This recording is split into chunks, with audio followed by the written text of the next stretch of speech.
Good afternoon, everyone. This is meteorologist Shane Hinton wishing you a great Tuesday. I hope your week is going well so far. Wanted to hop onto this Facebook Live in order to give you an update on that cold front that we are tracking for you across central Texas. Just want to make sure you can in fact hear me, so please let me know in the comments if you can hear me. I am monitoring our Facebook comments while we are having this discussion today. We're going to get started in the next couple of seconds. Just want to allow a couple of moments to let people hop on to this Facebook Live. Pull up real quick. Hello everyone. Good afternoon. I hope you're all having a great week so far. Like I said, I'm going to continue to monitor the Facebook comments. I think I can see everyone can in fact hear me. Thank you so much, Susan. Hi there, Barbara. Hi there, Bernice. I hope you're all having a great day so far. Let me know in the comments, no matter where you're viewing this from. Let me know where you're tuning in from, and if you are excited for these fall-like conditions that we are expecting across central Texas. As early as tonight is when we'll start to feel some cooler air moving in and drier air. Today, final day of summer. But the good news is the first day of fall will feel like the first day of fall for central Texas. In fact, cooler than average is what we're expecting for tomorrow. So what I'm going to do is I'm going to walk you through not only the cold front that's coming in, but what you can expect for today, tomorrow, and the rest of the work week. Now keep in mind, we will also be tracking some isolated storms and some scattered showers later this afternoon. We're going to be breaking all of that down for you and showing you what to expect. But yeah, I can't wait to hear what you have to say in the comments about whether or not you're excited for this. It seems like a majority of you are excited for this fall-like weather, although I've had a few people that are a little sad to see the end of summer roll around. So let's go ahead and get things started. I'm going to pull up the computer for you so you can see everything clearly. What we're tracking, that cold front moving through today. In fact, it's already sneaking into portions of the hill country, scattered showers and isolated storms, followed by breezy and fall-like conditions for the rest of the week. Speaking of that cold front, let's take a look at where it is currently located. You can see it is kind of splitting the Lone Star State in half as we speak. And this is already sparking up a few isolated showers and storms. Notice the temperatures behind the front, they're not really that impressive with how cool they are. However, I think the main takeaway that you are going to see are those cool, crisp, fall-like mornings that we have in store. I'll talk about that in just a moment, but take a look at the current Doppler radar. We are monitoring a few isolated showers that are in the portions of the hill country. Temperatures sitting in the upper 70s out in Mason. Let me take a closer look for you. As you can see, let's take away those temperatures. You can see those moderate downpours right there in Mason County. Nothing crazy right now that we're monitoring. Like I said, a few of the showers and storms that start to develop as we go later throughout the day, they could grow to be on the stronger side. In fact, let me show you them on the high resolution forecast models. This is as we make our way into the early afternoon hours. Between 2 and 6 o'clock, that's when we can expect the cold front to be pushing through the I-35 corridor, including the Austin area. Notice that some of the storms do start to bubble up, but the bulk of them really get strong as that makes its way towards the south of the viewing area. So this is around dinner time, 6 o'clock, maybe a few of you still making that evening commute home to work. Just keep in mind that you could be competing with Mother Nature a little bit as those storms rumble through. Some of the storms could be on the strong side, meaning we could see gusts of 40 miles per hour or stronger. This will not be widespread, but you should be aware of it, that we will be dealing with maybe a few isolated strong storms. They start to clear out in the overnight period. Hopefully we can get those clouds to clear out as well. That will allow our temperatures to cool off fairly quickly. And we're talking the start of your day tomorrow in the mid 60s if you're in Austin, upper 50s if you're in the hill country. And while that might not sound really impressive, factor in the low dew points that I'm about to show you in just a second, and that means that it is going to be feeling nice, dry, and cool. In fact, as we jump into Wednesday afternoon, we're talking mid to upper 80s for your afternoon highs. Maybe some portions in the hill country staying in the lower 80s. That's a nice change of pace, I think we can all agree. Take a look at the future wind gusts. So while I mentioned how some of the isolated storms could have some stronger gusts associated with it, we will have kind of widespread gusts that are on the breezier side as we make our way into the evening. That's just in the wake of the cold front, so behind the front itself. Notice that this high resolution forecast model wants to put gusts around 30 miles per hour possible, even stronger as we go into the overnight hours. If you have any loose debris in your yard, if you have the capability to put your car in the garage, I would just do so, just because some of these gusts could get pretty blustery at times.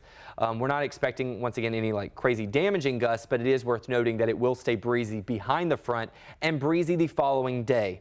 In addition to breeziness and cooler temperatures, we are getting a sharp drop in dew points as that cold front pushes through. Notice that as those numbers dip lower, that is dry air. So these are not temperatures, these are dew points. So the past few months that we've been showing you those feels like temperatures, that's factoring in dew points and the temperature on the thermometer to give you what it actually feels like outside. These are lower dew points, which means the lower the dew point is, the more likely the temperature is to reflect and feel like what it's reflecting on the thermometer. So 41-degree dew points in the morning, you guys, that is crisp, cool air that we're getting in from the north. And notice that those dew points don't fluctuate that much. It just continues to filter in from the north, staying in the mid to upper 30s for those dew points. I love, love, love, love, love to see it. This is what we're expecting for your final day of summer this year. The cold front moves in. Temperatures in the hill country possibly only peaking in the upper 80s to lower 90s, mid 90s as you make your way towards the I-35 corridor. And unfortunately for my friends out there in LaGrange, you're going to be tracking well above average, and that's because you're going to be the last ones to have that cold front move through, and it won't be moving through until after the peak heating of the day. Let's take a look at that allergy count. I had a few people asking me about it earlier today. Unfortunately, everything in the high category, once again, the levels are lower than what we were tracking the past several days, but unfortunately, if you do suffer from allergies, still going to be a bit of a rough day for you. Hopefully that front should help to clear some of those allergens out of the air. Taking a look at your overnight lows, we might hold on to a few clouds still lingering into the area, but as you start your day tomorrow morning, expect temperatures to be sitting in the upper 50s to mid 60s. Mid 60s will most likely be for areas east of the I-35 corridor. Let me give you a wide range view of this. We have that cold front that's moving through, sparking anywhere from a 30 to 40% chance for scattered showers and storms. Then as we go into Wednesday and Thursday, yes, your afternoon highs will still be in the mid to upper 80s, which many of you have mentioned to me. You're like, Shane, that doesn't feel like fall. But when you factor in the fact that the first day of fall is around 89, 90 degrees for our average highs, that is fall-like for Central Texas. But once again, you're going to feel those fall-like conditions in your overnight lows and your morning temperatures. 57 degrees to start off your Wednesday overnight into Thursday morning, 60 degrees overnight from Thursday into Friday, 63 for Friday into the weekend. I mean, these are very pleasant conditions. When you look at that 7-day forecast, it's a beautiful way to kick off the season of fall, really. The first official day of fall is Wednesday. Notice it's going to be a breezy one. We're talking gusts up to 25 miles per hour possible. And due to the fact that we have breezy conditions and dry air, we will be tracking the possibility for some elevated fire weather conditions throughout the area, not only on Wednesday, but possibly on Thursday as well. So let me hop on over to the comments. I want to make sure I'm answering any questions, or I really want to see how all of you guys feel about this cooler air. Let's see, I'm seeing quite a few comments in regards to, woohoo, bring on the 90 degrees. I know, right? It's sad that we're excited about 90 degrees, but it's also because that's what it's going to be feeling like. It'll actually feel like 90 degrees. Amy saying lower dew points, her curly hair is so happy. That's great.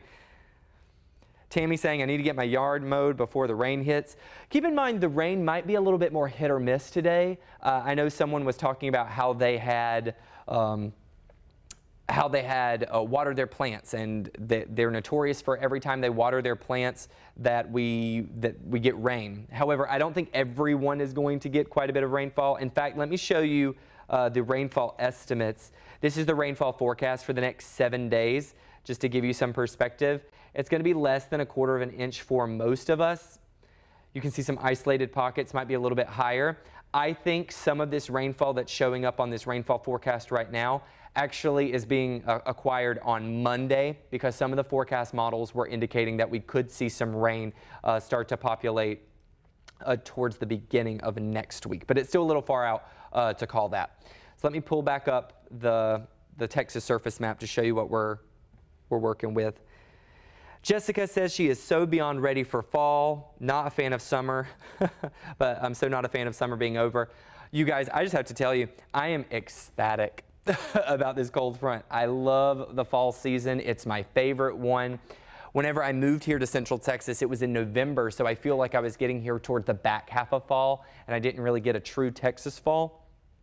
So I'm very excited about it. Joby says, you know, when it gets below 70 in Texas, some folks will be dragging out the big, the big coats. I love that. Josie, okay, now Josie, I see your comment. Time to make some pumpkin bread. Now, if you're going to be teasing about pumpkin bread in the comments, you better send me some at the station because I'm a huge fan of pumpkin bread and banana bread. I don't know about anyone else. Anyone else a big cider fan as well, like some apple cider? Maybe that's coming along with this. Now all I want is a pumpkin spice latte. I know I mention it all the time on air, but I'm a big fan of that. So let's see, reading through all these comments. Prince saying sad and swollen face for me. Yeah, the allergies have been pretty pesky, you guys. It's been pretty rough. Rob, throwing a small business pop-up with a dog adoption on Saturday. Oh, that's awesome. No rain in the forecast. For Saturday, we're looking dry. Honestly, for the weekend, we're looking dry. I mentioned previously how there are some slight chances for rain that start to pop up. Let me pull up the 7-day forecast again for you, Rob. I mentioned how there is a slight chance for rain that starts to enter back into the forecast on Monday. It's still too far out to mention as to whether or not that would actually happen, but right now, Wednesday, Thursday, Friday, Saturday into the Sunday is looking pretty dry, which is some good news for all of you that have any outdoor plans. I hope the small business pop-up goes well with the dog adoption. I hope it goes well. Please let me know how it goes. Carly, I'm ready for my glasses to not That's great, Carly. I'm ready for my glasses to not fog up when I walk out the door. Preach. Ooh, Tammy, hot chocolate bombs. Ooh, y'all getting in the comments, making me hungry and thirsty. Let me tell you, hot chocolate bombs, that's amazing. Let me tell you, whenever I moved here, the first place I had with some hot chocolate or hot cocoa bombs were the ones at Mozart's. I don't know if anyone else has tried them. I feel like a lot of the folks I've met here have heard about them and they love them, but oh my goodness, they were delicious. I can't wait to get some more this season. So if anyone hears of when those are coming back out or rolling out, please let me know. Please, please, please let me know. Cider is bomb and pumpkin bread is life. Jessica knows where it's at. Jessica knows about it. Okay, guys, do we have any other questions about the forecast? I want to make sure I'm addressing any questions. Any questions? Other than that, it's pretty straightforward. I hope you all enjoy it. Make sure, if you're taking any pictures, if you're on your balcony, I've said that the next couple of days, let me pull up the camera real quick so I can talk to you all. If you're taking any pictures of you with your cup of coffee on the balconies or on the porches this morning, please tag me on Twitter. I know that I already have very passionate plans to get out onto my porch either tomorrow, probably most likely Thursday and Friday mornings, I think are going to feel like the coolest with my coffee, my pumpkin spice latte, in my sweater. And yes, I'm going to wear a sweater and fully just embrace this fall season. Please feel free to take your little coffee selfies or your little porch selfies in the morning and tag me at Make It Rain Shane on Twitter or on Instagram. I love to see them. I would love to share them across the platforms and see how all of our Central Texans are enjoying this nice welcome into the fall season. I don't think I'm seeing any more questions. Let me check I'm checking the Facebook comments on my phone real quickly. Deborah hates the heat. Well, then hopefully this forecast works for you. Even though Texas is home and this weather is perfect for pumpkin patch trips, I'm excited for a nice pumpkin patch trip as well. As I mentioned, I moved here middle of November last year, and so I had missed all October, and I really want to see what a full fall in Central Texas is like. So I'm very excited for that. I'm excited for the corn mazes, the haunted houses. I love me some spooky season. I love Halloween and all that stuff. Okay, you guys, I'm going to let you go. I want to make sure I'm being mindful of your day. Keep in mind that we'll have Chief Meteorologist Erica Lopez in the Weather Center this evening, starting at 5 o'clock for our 5 o'clock, 6 o'clock, and 10 o'clock broadcasts. She'll have an updated look of where the front's located. She'll be tracking any possible showers or storms that we could be seeing pop up on the Doppler radar, and have an updated look at just how cool things are going to get over the next few days. Until then, I hope you all have a fantastic last day of summer. Have a wonderful first start of fall. Stay safe, stay smart, most importantly, stay kind, and we'll see you all again on the next one. Bye, y'all.